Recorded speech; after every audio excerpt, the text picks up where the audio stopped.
Hey, Zachary King here again. All right, we're going to try and reshoot these videos.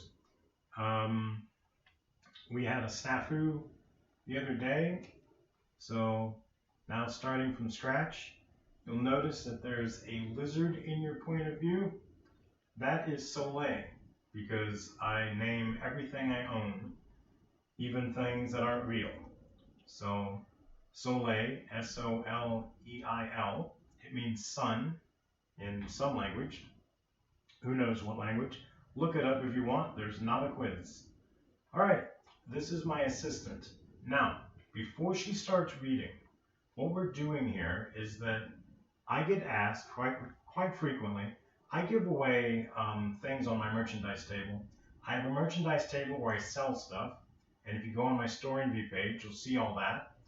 And then I have another table where I give away medals for free and printouts of different things, like Jesus Christ, the water bearer of life, or an examination of conscience form.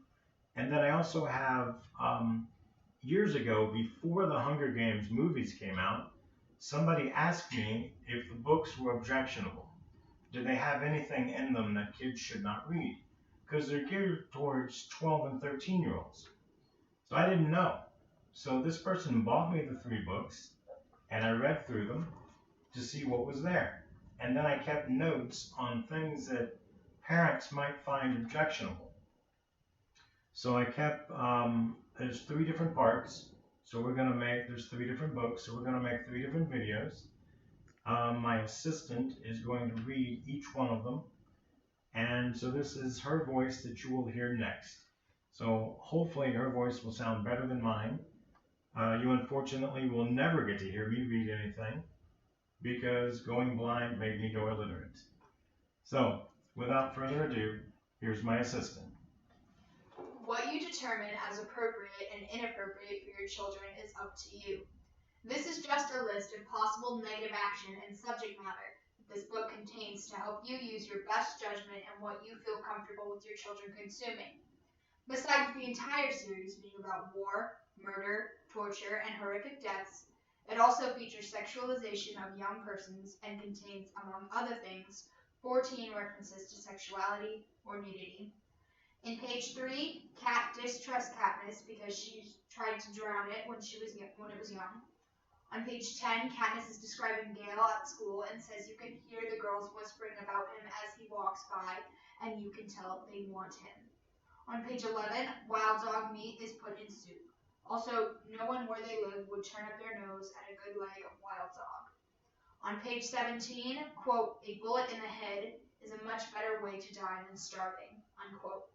On page 19, the real message is clear, quote, look how we take your children and sacrifice them, and there's nothing you can do. If you lift a finger, we will destroy every last one of you just as we did in District 13, unquote. On page 26, having lost her dad in a mine explosion 5 years prior, she went through a lot of emotional turmoil. She would frequently ask, quote, where had he gone, unquote, but there was never any answer, which denotes a godless existence. On page 32, there's a reference to killing someone and slitting their throat, said with humor. On page 39, there's talk between Katniss and Gale regarding past Hunger Games, and all the death involved bludgeoning death, snake bites, freezing to death, and dying of thirst. Quiet, bloodless deaths. On page 40, Gale tells Katniss she's a great hunter and to forget she has to kill people. Think of them as animals. On page 41, it talks about a girl who put on an act of being helpless, but turned out she was a vicious killer. On page 48, there's references to Katniss' possibility of seeing older drunken man naked in the shower.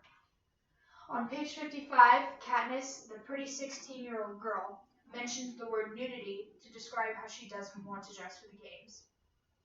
Also on page 55, a character walks by uttering obscenities. No words are mentioned, which lets the reader use their imagination. Throughout at least the first 56 pages, Haymitch has won the Hunger Games. In the past for District 12, but he is an embarrassment everywhere he goes because he's the town drunk. On page 62, Katniss is nude in front of a man and 2 women as they've been removing all of the hair from her body except the hair on the top of her head, and they have tweezed her brows. On page 64, a male stylist circles Katniss while she stands nude before him. She resists the urge to cross her arms over her chest, so she's nude in front of a man but does not show any form of modesty. On page 66, there's a lot of talk about past nude tributes or tributes in skimpy clothes. Katniss fears she will appear nude for the games. On page 82, a boy's death is recounted by Katniss. Up to page 85, there's a repeated theme or mentioning of people enjoying watching others die. On page 120, Katniss mentions being naked again. On page 125, a girl is described as provocative and sexy and is wearing a see-through gold gown. She has blonde hair, green eyes, and her body is tall and lush. On page 143, cannibalism is mentioned. On page 145, a male helps Katniss dress in her undergarments. On page 177, another reference to herself, Katniss being naked.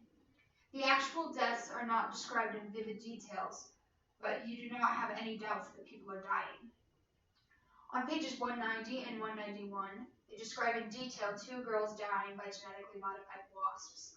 On page 219, it describes a girl being blown to bits. On page 233, a boy is shot in the neck with a bow and arrow. He pulls it out, cutting his life in half, and drowns in his own blood. On page 238, Katniss thinks of killing anyone that crosses paths with her now, without emotion or for revenge. On page 254, another reference to being naked and not being any deal in the arena. On page 256, another reference to nudity and how it doesn't bother her little sister and mother, but it makes her uncomfortable.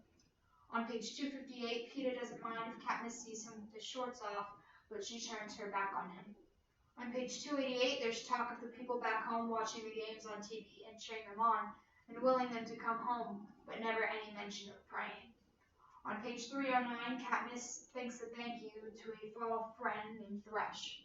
She thinks about helping his family in some way. It's the closest thing to a prayer I've read, but she thinks to herself and doesn't pray it to anyone.